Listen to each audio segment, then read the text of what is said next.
পক্ষে অবস্থান নিচ্ছে। একটা পক্ষ আমাদের নারী মা বোনদের হিজাব এবং জামা কাপড় খুলে বিবস্ত্র করতে চাইছে, একটা পক্ষ আবার আগামীতে ভারতের দালালি এবং গোলামি করার জন্য প্রস্তুতি নিচ্ছে। একটা পক্ষ যারা বাংলাদেশের ভূমি থেকে, বাংলাদেশের গণমানুষ থেকে যুগের পর যুগ বিচ্ছিন্ন থাকার কারণে তারা বাংলাদেশের মানুষের প্রয়োজন, বাংলাদেশের মানুষের চাহিদা, বাংলাদেশের মানুষের আকাঙ্ক্ষা থেকে তারা যুগ যুগ এবং শত শত মাইল দূরে থেকে তারা বাংলাদেশের মানুষের আকাঙ্ক্ষাকে আর ধারণ করে না, তারা বাংলাদেশের মানুষের প্রত্যাশাকে ধারণ করে না, তারা বাংলাদেশের মানুষের চাওয়াকে ধারণ করে না।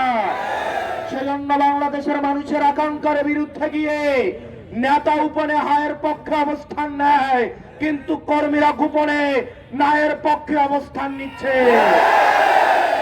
প্রিয় যশোরবাসী, আমরা মুক্তির দ্বার প্রান্তে দাঁড়িয়ে আছি।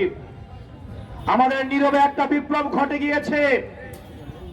আপনি প্রত্যেকটা মানুষের দ্বারে দ্বারে যান, প্রত্যেকটা মানুষের কাছে যান, এবং যারা অন্য প্রতিকার রাজনৈতিক কার্যক্রমে অংশগ্রহণ করছে তাদেরকেও যদি গোপনে জিজ্ঞেস করেন, তারাও বলবে আমরা নিরুপায় হয়ে এখন রাজনৈতিক কার্যক্রমে অংশগ্রহণ করছি।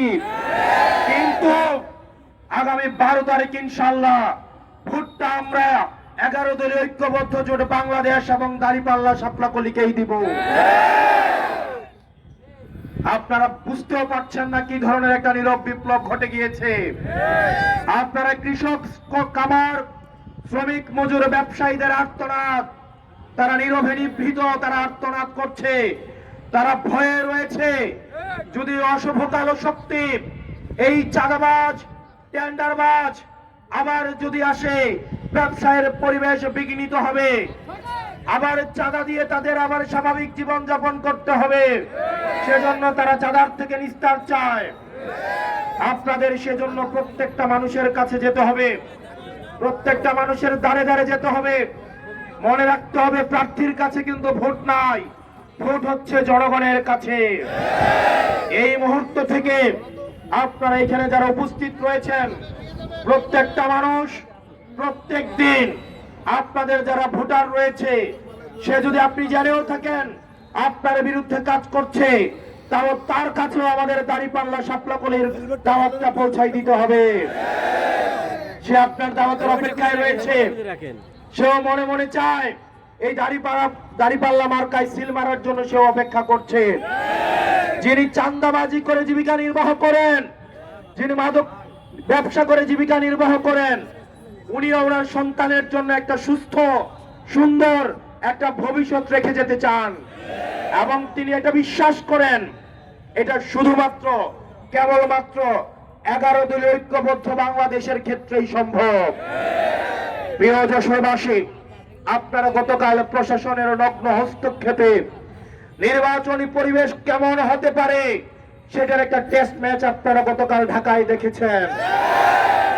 আওয়ামী ফ্যাসিবাদী কায়দায় পুলিশ তার নগ্ন রূপে আবার ফিরে গিয়েছে।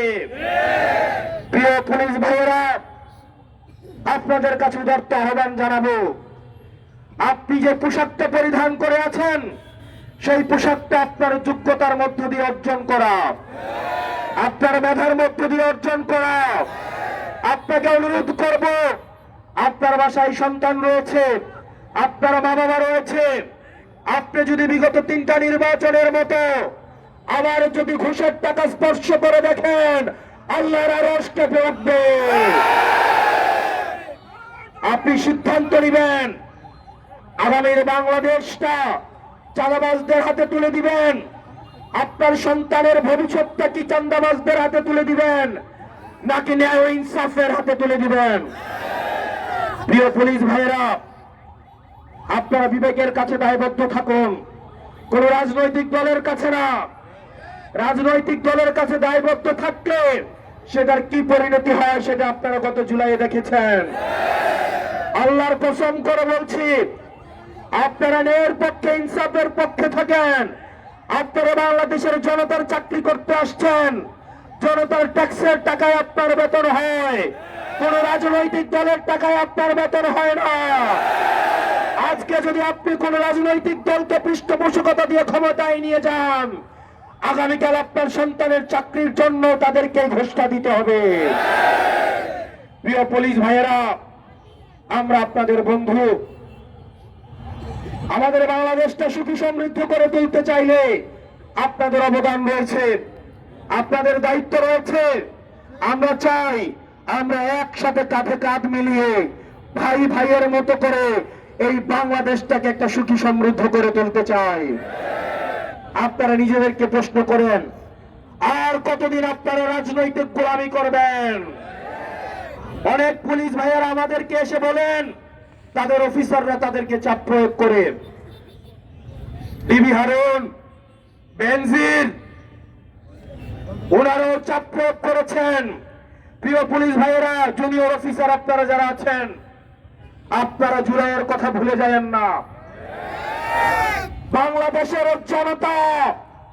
বাংলাদেশের জনতা যার বিপক্ষে দাঁড়ায়, কামান দিয়ে, গোলা বারুদ দিয়ে, মিলিটারি দিয়ে, ভারত দিয়ে তাদেরকে আটকাই রাখা যায় না।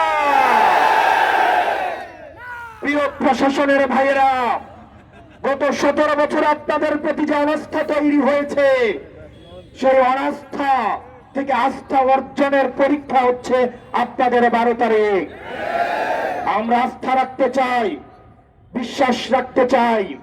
বিগত 3টা নির্বাচনের মতো এই নির্বাচনে কোন ওসির জন্য খাম পাঠাতে হবে না, কোন এসপির জন্য খাম পাঠাতে হবে না, কোন এসআই এর জন্য খাম পাঠাতে হবে না, কোন কনস্টেবলের জন্য খাম পাঠাতে হবে না।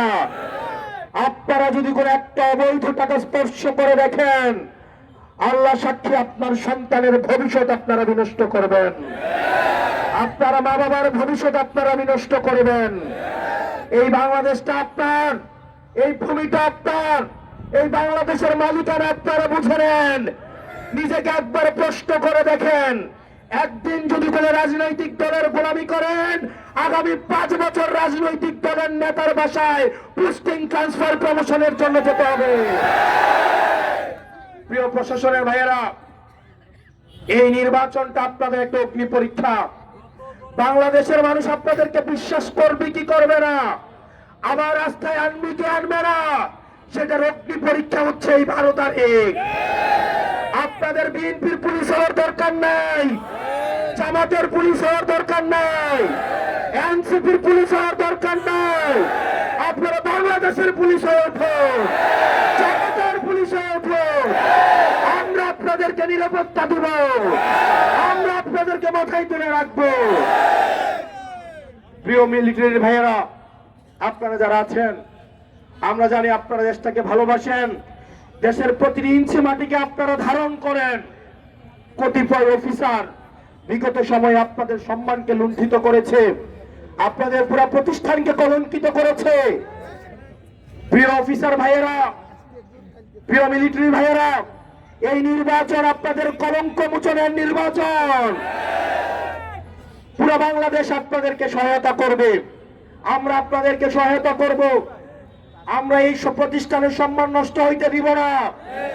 আপনারা জনতার কাতারে কাঁধ মিলিয়ে আগামী নির্বাচন একটা স্বচ্ছ, নিরপেক্ষ, অংশগ্রহণ নির্বাচন করার জন্য আপনারা আপনাদের জান জীবন দিয়ে চেষ্টা করবেন। 12 তারিখের পরে বাংলাদেশটা কেমন হবে সেটা নির্ভর করে এই নির্বাচনের উপরে। প্রিয় যশোরবাসী, আপনারা সিদ্ধান্ত নেবেন। আপনি দেখবেন বাংলাদেশের যত চাঁদাবাজ, যত টেন্ডারবাজ, যত ইয়াবা বিক্রি করে যারা জমির দালালি করে, যারা সুদখোর, যারা ঘুষখোর, যারা জমি দখল করে, তারা আজকে এই বাংলাদেশ বিরোধী জোটের বিপক্ষে